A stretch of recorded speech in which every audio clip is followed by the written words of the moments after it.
Brought to you by Green and Phillips Injury Lawyers. Covering news from your neighborhood and around the world. News 5 Now starts right now. Hey everybody, welcome into News 5 Now. A Pensacola man sentenced to life in prison. A number of schools throughout the area looking at delayed openings or closures. And a familiar face inducted to the Alabama Broadcasters Association Hall of Fame. Good morning to you. I'm Chad Petrie in this morning for Shamani Baker. We thank you for checking in with us for News 5 Now. Every day we talk to you guys about the big stories in our region. We talk about the question of the day and also see how people have been voting on our News 5 Facebook poll. So a lot of stuff to talk about this morning. But first, time to count down the big stories that we're following for you right now on this very, very cold Monday morning. Number 5, Florida State troopers are investigating a deadly crash in Santa Rosa County. They say a car crashed into the Yellow River around 7 Friday night on Ward Basin Road and Fish Camp Road south of Milton. At least one person was killed in that crash. Number 4, a Pensacola man sentenced to life in prison for killing an innocent bystander in 2024. 21-year-old Terrence Gross was convicted of killing 70-year-old Myra Hayes in Pensacola. Officials say Hayes was hit by a stray bullet in front of her home on Eris Boulevard in June of 2024 when Gross and others drove by and opened fire.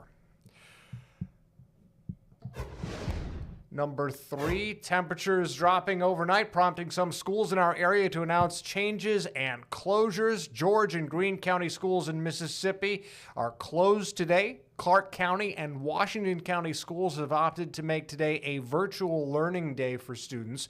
Coastal Alabama Community College is delaying its opening until 11 this morning. Bishop State Community College also delaying its start until noon. As of now, all other schools and counties plan to have classes scheduled as normal today. Number 2, the Mobile Mystics held their open house on Saturday. The event was open to the public. It is a chance to come out and get up close and personal with the floats and the crew. Their theme this year is, what floats your boat? It makes a lot of sense. The open house was a big party with food, games, and a lot of good old family fun. And number 1, Bill Riles inducted to the Alabama Broadcasters Association Hall of Fame Friday night in Mobile. Bill, of course, spending the last 25 years here at WKRG as a reporter and anchor after previously working in radio and TV in other states. He retired from WKRG in December. Of course, we miss the guy. He's a wonderful fella, a great guy to work with, and we love everything that he's done for this station and broadcasting. And that is our countdown of the 5 things you need to know on this Monday morning. How are you holding up today? It's cold out there, right? It's no lie. It's bitterly cold out there. Perhaps not as cold as we're going to see. It looks to be the low temperatures for tomorrow are going to be even colder. I mean, really, really uncomfortable stuff there. So you want to stay inside? You want to talk about some of the big issues that are happening around town? Yeah, we wanted to ask you our question of the day. And our question of the day, let me make sure things are pulled up correctly over here. Hang on, I'll get it. There we go. All right. Question of the day. The question of the day is, what are your thoughts on the AHSAA announcement? That, of course, splitting private schools and also public schools into different divisions. It's a lot of reclassification for many different schools, branching off from the Choose Act in Alabama.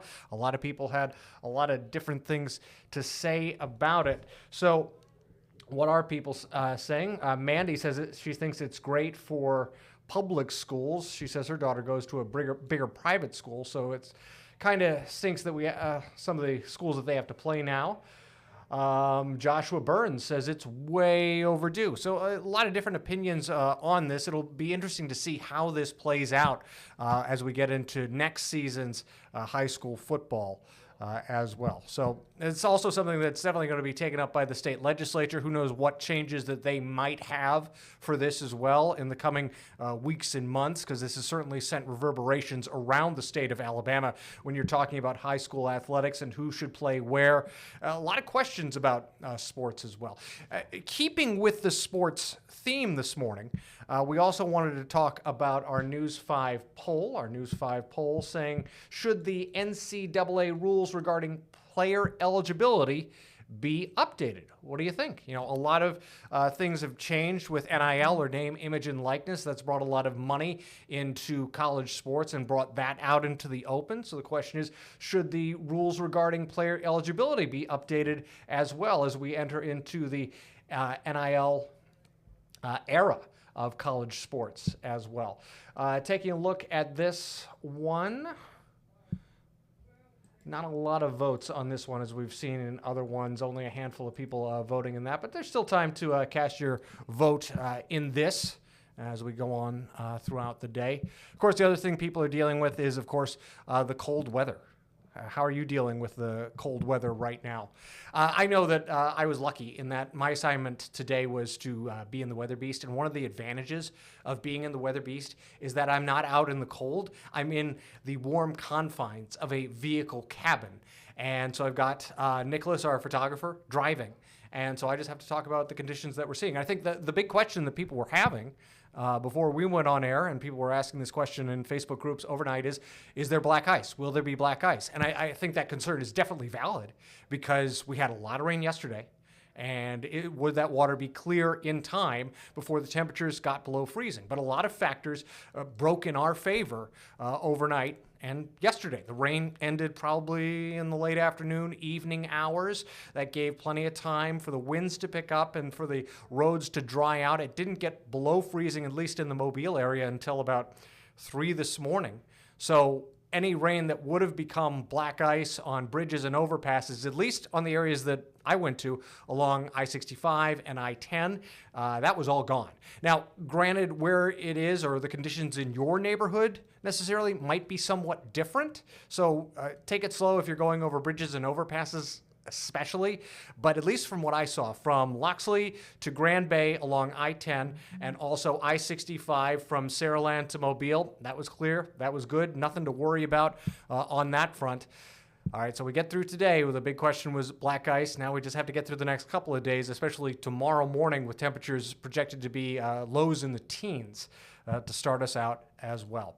Well, I hope everybody out there has a good, warm day today. Of course, we've got plenty of news happening throughout the day. We'll keep you updated on all the cool stuff that is happening around town. Of course, we want to keep you updated as well. One of the best ways to keep tabs on us with what we're keeping tabs on is by liking our Facebook page. All you have to do is click the like button on WKRG News 5 on Facebook, and we will keep you updated with a steady stream of news and information articles, things that you might find interesting all around the area. All right, we thank you for joining us for News 5 Now, and of course we've got News 5 at 9 coming up, obviously at 9, more News 5 Now coming up after News 5 at noon at 12:35, so a lot of stuff to see and talk about. Stay warm out there. I'm Chad Petrie. You guys have a good remainder of your Monday. Covering news from your neighborhood and around the world. You are watching News 5 Now, brought to you by Green & Phillips Injury Lawyers.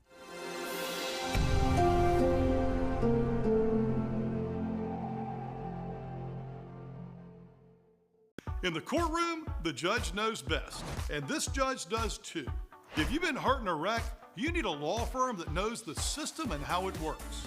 I'm attorney David Green. Call or come by anytime. You never need an appointment.